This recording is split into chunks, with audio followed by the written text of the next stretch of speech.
Around 1511, the armada of Afonso de Albuquerque, the governor of Portuguese India, prepared to sail across the Malacca Strait to capture the great, prosperous city at the belly of the peninsula.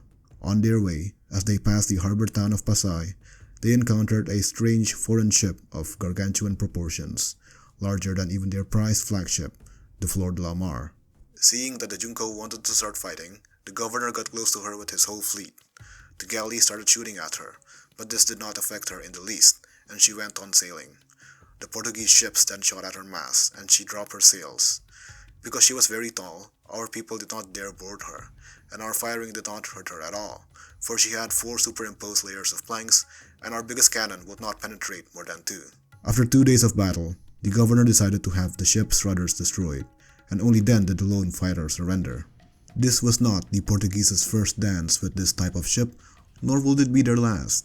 The Jong, or as the Portuguese called them, the Junco, was a class of ships that then dominated Southeast Asian waters and the Indian Ocean. They weighed around 400 to 500 tons, with the largest of them easily reaching 1,000. They were also very bulky, their hulls protected by multiple layers of the finest planks, and to the Portuguese's astonishment, they were built without using any iron bolts or nails at all. Manning and building and commanding these massive ships were mainly the people of the island of Java, the Javanese, who the Portuguese noted as great seafarers. The Javanese are all men very experienced in the art of navigation, to the point that they claim to be the most ancient of all. It is certain that they formerly navigated to the Cape of Good Hope, and were in communication with the east coast of the island of Madagascar, where there are many brown and Javanese natives who say they are descended from them. The Javanese have dominated the spice trade for centuries, ruling the waters, sometimes with an iron fist, with their weapon of force being the mighty Jong. And yet, just a century after the Portuguese arrival, the Jong was nowhere to be found. It had disappeared, and native ships had shrunk in size,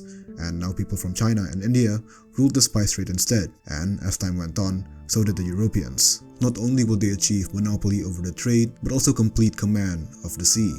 As for the Javanese, the Dutch reported basically the opposite of what the Portuguese did. The eastern Javanese of Mataram, besides their great ignorance at sea, were now completely lacking in vessels of their own, even for necessary use. So what the hell happened? Well, to answer that question, we need to have a brief look at the history of the Jong. The people of Southeast Asia have a long and rich maritime history. A few thousand years ago, their ancestors arrived in the region all the way from modern Taiwan, bringing with them advanced maritime skills. The Jong is just a descendant of this rich maritime tradition. To my knowledge, the first mention of large Southeast Asian ships in recorded history is found in the 3rd century from Chinese sources. The people of foreign parts call ships bow. The large ones are more than 50 meters in length and stand out of the water 4 to 5 meters. They carry from 600 to 700 persons with 10,000 bushels of cargo. The first actual mention of the word Jong is from a 9th century Javanese inscription where it was used as a generic term for a ship. The early Chinese descriptions differ a bit from what we know the Jong to look like, which meant that during the 1st millennium AD, Southeast Asians must have experimented with a variety of ship designs, before eventually arriving at the form of the Jong that will come to dominate in the first half of the next century. Even early on, these ships were the drivers of trade in the Indian Ocean and the South China Sea. Unlike Southeast Asia, China had yet to develop ocean-going capabilities at this time. Contact with the people of the archipelago probably introduced the Chinese to ocean-faring nautical technology, which led them to develop their own distinct maritime tradition. By the 13th century, the Yuan dynasty had come to dominate the South China Sea, and they began to assert their power in Southeast Asia. The Javanese would not have it, and they inflicted great insult to a Mongol envoy. So the great Kublai Khan launched an invasion with the force of hundreds of warships and tens of thousands of men. It was a spectacular failure, which made the Mongols flee with their tails between their legs. Not only did this lead to the founding of the great empire of Majapahit, but it also introduced the Javanese to new shipbuilding methods, which improved the design of the Jong, and more importantly, it also introduced them to gunpowder technology. Majapahit would go on to become the hegemon of Southeast Asian waters, with the Jong probably making up a large part of their navy. As the Buddhist court poet Mpu Prapanca put it, any that transgressed the king's commands was attacked and wiped out completely by squadrons of the various meritorious naval officers.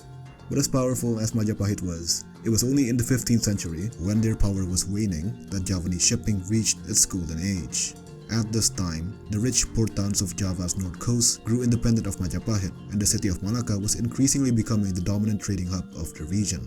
The people of Java, of course, were central players in the Malaccan trade, and Javanese merchants sailed as far as Madagascar and the Red Sea, holding the trade of the Indian Ocean at their fingertips. As the 16th century approached, Javanese dominance began to show its cracks. Chinese and Indian merchants competed fiercely with Javanese traders, and there were indications that the Tamils had taken the lead in the spice trade. This is important because some people often take the arrival of the Europeans as the sort of turning point in Southeast Asian maritime history, but it was only a piece of the puzzle. By the time the Portuguese arrived, the Javanese were still dominant, yes, but no longer were they the undisputed supreme power of the sea. The fall of the Jong had begun. When Governor Afonso de Albuquerque launched his armada on Malacca, Javanese rulers of the north coast had been preparing for their own invasion. The Portuguese beat them to the punch, of course, but that did not stop the ambitious Admiral Pati Yunus from trying to fulfill his dreams of capturing the city. Accompanied by a fleet of about 35 Jongs, each about 500 tons in weight, as well as a whole flotilla of smaller, well-armed craft, Pati Yunus launched an assault on Malacca. The Admiral's ship was double the size of the others. According to the captain of the Portuguese fleet that routed Pati Yunus, the Jong of Pati Yunus is the largest seen by men of these parts so far. It carried 1,000 fighting men on board, and your lordship can believe me that it was an amazing thing to see, because the Annunciada near it did not look like a ship at all. We attacked it with bombards, but even the shots of the largest did not pierce it below the waterline, and it certainly was so monstrous that no man had ever seen the like. Despite this, the Javanese lost the engagement. Reportedly, though Pati Yunus managed to flee with his leviathan of a flagship, most of his vessels were lost to battle. This would not be the last Javanese attack on Malacca, but despite their imposing armaments, they were held off by the Portuguese every time. The Javanese were quickly coming to learn an important lesson. See, these Jongs were designed with trade in mind, optimized for maximum profit on long, peaceful voyages. They looked impressive, yes, but they were slow and unwieldy. The Europeans, meanwhile, built their vessels for war. They were smaller, but faster and more maneuverable, with superior firepower to boot. It was kinda like setting a pod of orcas against a blue whale. The blue whales are large and impressive, but given enough time, the orcas will take down their prey, piece by piece. But again, this is just a part of the story. You see, while the Portuguese succeeded in capturing the city of Malacca, they did not succeed in capturing its trade. Instead, new centers of trade emerged across the archipelago. The most prominent of them are Aceh, at the tip of Sumatra, and Banten in the west of Java. Foreign merchants seemed to adapt better to this new landscape than the Javanese did. Gujaratis, based in Aceh, dominated the pepper and textile trade of the Indian Ocean and the Red Sea, while Chinese ships became the chief transporters of Bantenese wares.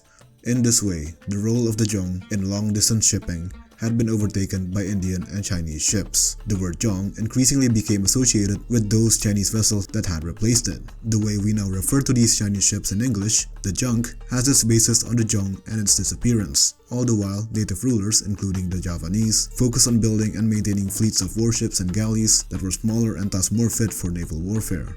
In the 17th century, two forces worked in tandem to put the nail in the Jong's coffin. The first was the arrival of the Dutch, who were a tad more successful in their attempts at monopoly than their Portuguese predecessors. In 1618, the Dutch descended upon the city of Japara, one of the last of the Javanese coastal cities that maintained huge Jongs. They sacked the port and burned its vessels. The second was the expansion of the Kingdom of Mataram, with its royal court based in the hinterlands of Java. Under the reign of Sultan Agung, who sought to unify Java once more, the great cities of the north coast were systematically conquered and subjugated. Their power weakened lest they threatened the supreme authority of the Mataram kingdom. In the 1620s, Japara still maintained a small fleet of Jongs, of course under the sanction of their overlord Mataram, who needed a way to trade its state monopoly on rice. But the Dutch seized or burned most of them in their ongoing rivalry against Sultan Agung.